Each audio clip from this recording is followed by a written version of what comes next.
So I woke up this morning with you on my mind and heart, as I do so many mornings, not just because I work for the region, but because I have a heart for all of you who make up the Christian Church in Indiana.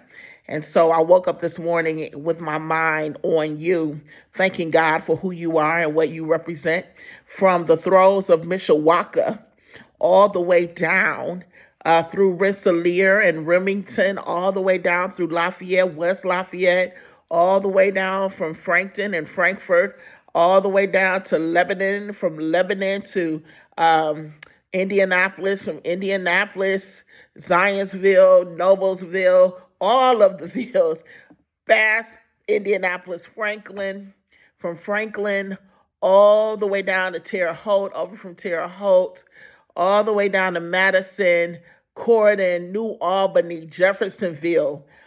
You are on my mind. And it's, I'm thinking about Hope, which is in Hammond. The Reverend Levon Carson and so many. Listen, we have churches. If we don't have anything else, we have churches here in the Indiana region. Couple things I want to share with you because, as I said, you were on my mind when I woke. The first one is, as we prepare to go to General Assembly, a couple things I want you to keep in mind. The first one is, if you want to join us on stage wearing your Indiana paraphernalia of any kind, and if you don't have a t-shirt with anything Hoosier on it, bring yourself, because you embody being a Hoosier if you live in Indiana. Secondly, I want to remind you to come to the business session. You may look at this video and say, I ain't going to the business session. Well, I want to invite you to come to the business session, because as we shift the way we're doing things here in the denomination, you want to make sure you know all about it. And then the third, I want to remind you to hydrate. It's going to be pretty hot down there. And then the convention center will be very cold. So you want to make sure that you have your sweatshirt, your jacket, your earmuffs, your gloves, whatever you need to make sure you're comfortable, bring that with. But don't forget to hydrate. Cheryl, Anita, and myself, we will be there. Please say hello to us. Please come to the College of Regional Ministers booth so that we can shake hands, hug, fist bump, whatever it takes. But I want to know that the Hoosiers are in the house. Listen, at last count, we were over 250 people. It seems to me that when we hit that stage on Saturday morning, when we hear the song, Michael Jackson, I'm going back to Indiana because Indiana is where I'm from, and we hit that stage, they're not going to know what to do with the Hoosiers. So come on, Hoosier disciples. Those of you who will be joining me on stage, 8 o'clock at the 8 a.m. at the Renaissance Convention Center for rehearsal. The rest of you will come in at 9 o'clock for the business session. And I'm telling you, it's going to be like fireworks up in that place. I'm telling you, when we hit that floor and that music comes on, I want you all to roar. I don't want Tennessee to forget that the Hoosiers were in town. Okay, enough of that. A couple things that I want to lift up. Listen, the regional staff, along with some of you, we wrote a book. And it's called For Such a Time as This. It's a devotional talking about where we are now.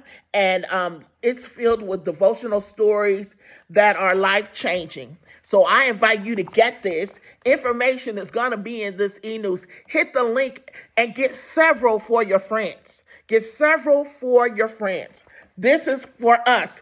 It was written by the staff, formulated by the staff for us. This is our first endeavor, and we're very proud of it. So we want you to have it in your hands.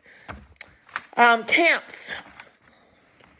I wanted to take a moment for us to remember those who are in Texas. I want to pray especially for my colleague, the Reverend Dr. Andy Mangum, and the Christian Church in the Southwest. He is the regional minister and president, and his staff. We want to pray as they do the work down in the hill country of Texas.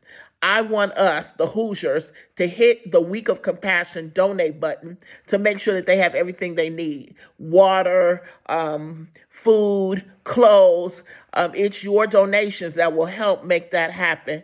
And I want us to remember in prayer all of those families, the towns, even the region affected by this unimaginable tragedy. And so we continue in prayer, but we also pray for those who are in the Christian church in Indiana attending camps this week and throughout the rest of the summer. We cover our staff, we cover our children, all those who are down at Bedford. We cover them that they may have a great time and that they may experience the love of Jesus, the faith formation that camp is for, even while feeling maybe just a little afraid, that they know that we love them and God is with them.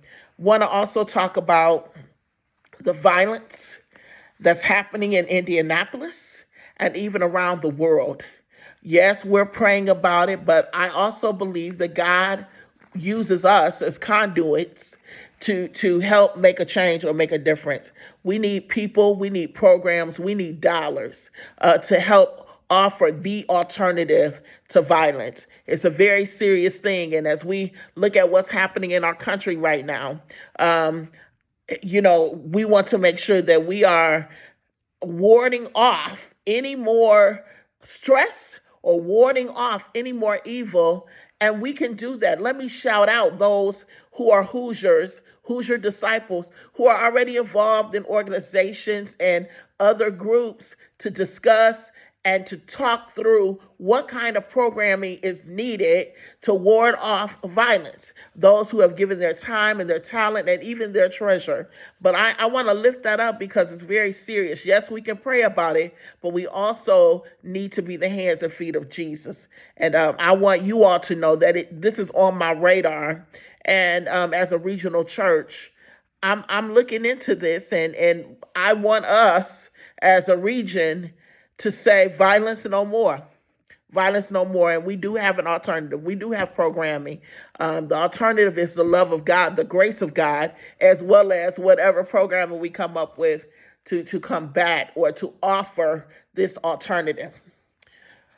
Finally, not finally, I have two more things. One is this one. This is the Revive and Thrive event with Dr. Don Darwin Weeks, and Reverend Ruben Del Pilar. They're coming to Indianapolis Wednesday, September 17th at Allisonville Christian Church. This is our congregational vitality event. All pastors, all board chairs and moderators, leadership teams, you want to be here. If you are interested in congregational leadership moving or getting unstuck, what should we do with ministry? What should we do with our building? What should we do? This is the event. One of the promises, I'm going to call it promises, that I have made to myself and this region is that we will have the capacity to be everything that God wants us to be. Leadership development is a priority. And so we want to make sure that you join us at the Revive and Thrive event, Wednesday, September 17th at Allisonville. The registration is already set up. We want you to register. Bring your teams, pastors, clergy, bring yourself. You don't want to miss this. And then the final thing that I'm going to tell you is that we're having a men's retreat. I know this video is already long and you're probably tired of looking at it, but many of the men in this region, as I have traveled to over 90-something churches in a year and a half, they have asked me about regional men's ministry.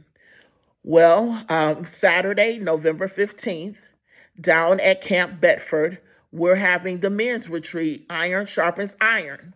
Reverend Dr. Alice Ruth from the denomination, he is coming to help lead that. There will be other classes and other events happening on that Saturday. So men, you want to mark your calendar. You want to join us down at Bedford for the regional men retreat. So this is going to be a retreat to remember. It's going to be a blessing, and it'll be even more blessed because you're there. Well, I think that's it. Until we're back from assembly, invite you to pray for the entire Christian church, Disciples of Christ, in the United States and Canada. Invite you to pray that this weekend will be what God would have it to be. And invite you to pray for each and every Hoosier who's traveling and on the road to the General Assembly, that they would go and that they would return back to this great place in one piece. God bless you all. Love you and hope to see you out there soon. Take care.